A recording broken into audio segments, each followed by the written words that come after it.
7h, 9h, Europe 1 Matin. Le Club Culture d'Europe 1 avec le livre du jour. Nicolas Caro, comme chaque vendredi, un classique ou un roman culte. Et c'est un Britannique ce matin. Un roman qui a 200 ans mais qui est toujours bien vivant.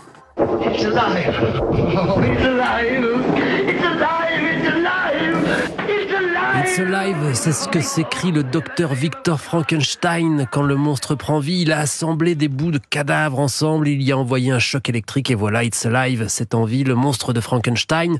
Tout le monde connaît le roman de Mary Shelley dont le titre exact est Frankenstein ou le Prométhée moderne. Prométhée, c'est le titan qui vole le feu de l'Olympe pour le donner aux hommes et qui sera sévèrement puni par Zeus.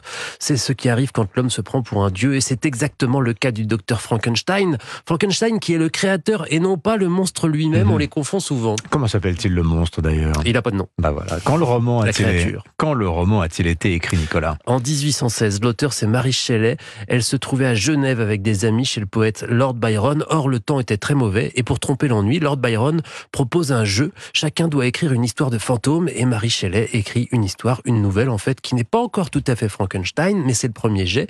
Elle publie ensuite un roman très vite et l'enthousiasme est quasi immédiat. Elle deviendra célèbre et 200 ans plus tard, on en parle encore. Ça marche parce qu'elle explore plusieurs choses. D'abord la science.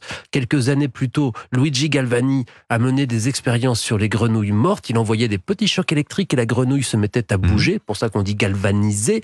C'est ça, entre autres, qui a inspiré Mary Shelley. C'est ça et la vision sociale aussi. Le monstre de Frankenstein est rejeté par tout le monde, par son créateur, terrifié par sa propre créature, mais aussi par la société qui veut pas d'un monstre et qui le traque. Voilà pourquoi Frankenstein est devenu un mythe et reste très moderne et qui est encore aujourd'hui sans cesse réédité et adapté encore et encore, soit en assumant totalement l'héritage en appelant le film Frankenstein et parfois juste en gardant la métaphore. Frankenstein ou le Prométhée moderne de Mary Shelley, donc à lire ou relire. Merci Nicolas Caro. La musique à présent, Omblin Roche, avec cette semaine le nouvel album du guitariste des Guns N' Roses. Oui, Slash, l'un des meilleurs guitaristes au monde, l'un des plus célèbres, reconnaissable avec son chapeau haute forme, ses lunettes fumées et son jeu inimitable, juste pour rappel.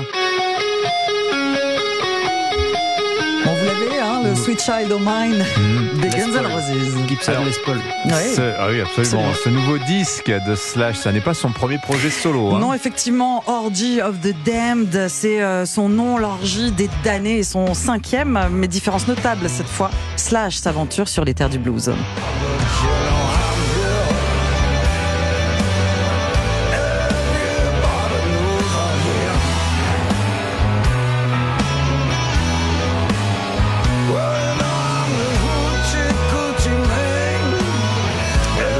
Gucci Mane à la sauce Slash, donc qui a fait le choix de reprendre des grands standards américains. Oui, absolument, qui couvre différentes périodes et différents styles. C'est franchement réussi et cela tient aussi du choix de ses invités. Slash réunit autour de lui une bande de copains comme s'il avait organisé une jam session. Vous savez, un bœuf décontracté, sans tirer la couverture à lui. Alors là, vous entendez le barbu Billy Gibbons de ZZ Top sur cette version de Hoochie Coochie Man de Willie Dixon, l'un des damnés que Slash a voulu honorer.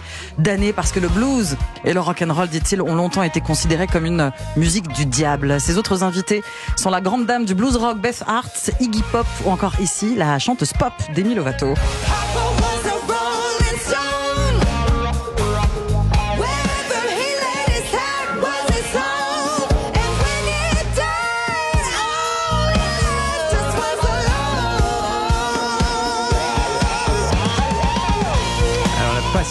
De Slash pour le blues n'est pas nouvelle. Oui, dans une interview que Slash accorde cette semaine à nos confrères de Paris Match, il raconte sa rencontre avec le blues lorsqu'il a quitté son Angleterre natale pour les États-Unis. Il est britannique. Au début des années 70, absolument.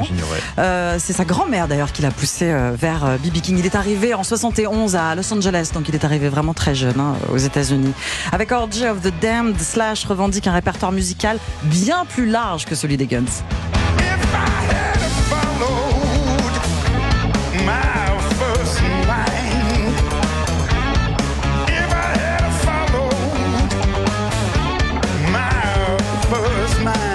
Connaître les voix, est-ce que vous l'avez celui-ci? Alors ça non. Ça c'est Brian Johnson, chanteur d'ACDC, dont la voix sonne comme celle d'un homme noir, vous savez, buriné par la vie en Alabama ou dans le Kentucky, à l'harmonica. Il y a du monde, c'est Steven Tyler d'Aerosmith. Voilà, sacré casting sur ce Orgy of the Damned qui sort aujourd'hui.